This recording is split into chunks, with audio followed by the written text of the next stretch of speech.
Boğaz pastili.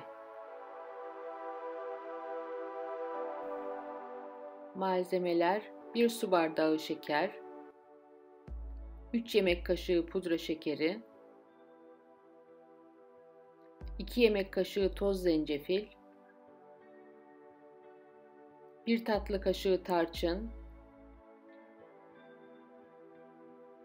1 çay kaşığı yeni bahar, 4 çorba kaşığı pekmez,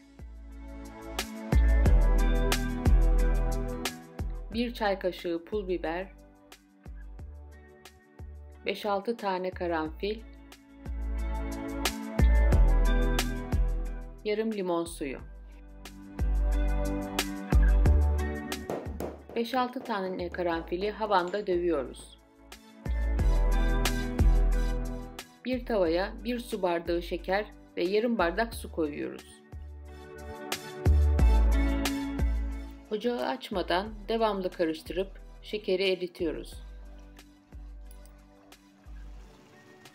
Ocağı açıp havanda dövdüğümüz 5-6 tane karanfili, 2 yemek kaşığı toz zencefili, 1 çay kaşığı yeni baharı, 1 çay kaşığı pul biberi, 1 tatlı kaşığı tarçını, 4 çorba kaşığı pekmezi,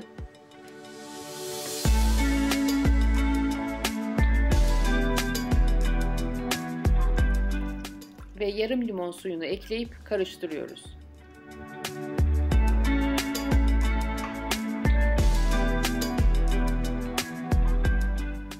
Ağır ateşte 25-30 dakika kıvam alana kadar pişiriyoruz.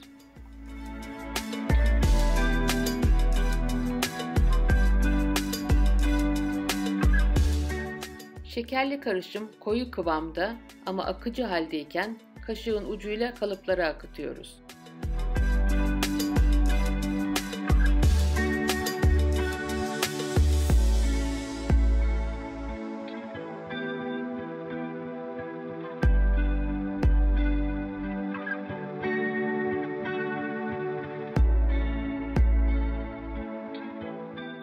Ya da bir fırın kağıdına kaşığın ucuyla akıtıp şekil veriyoruz.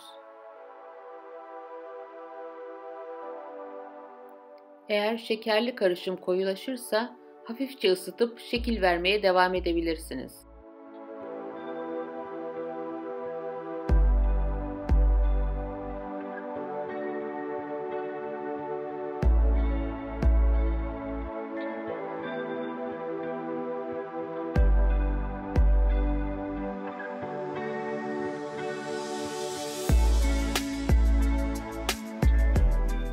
Pastillerin nemlenip birbirine yapışmaması için pudra şekerini buluyoruz.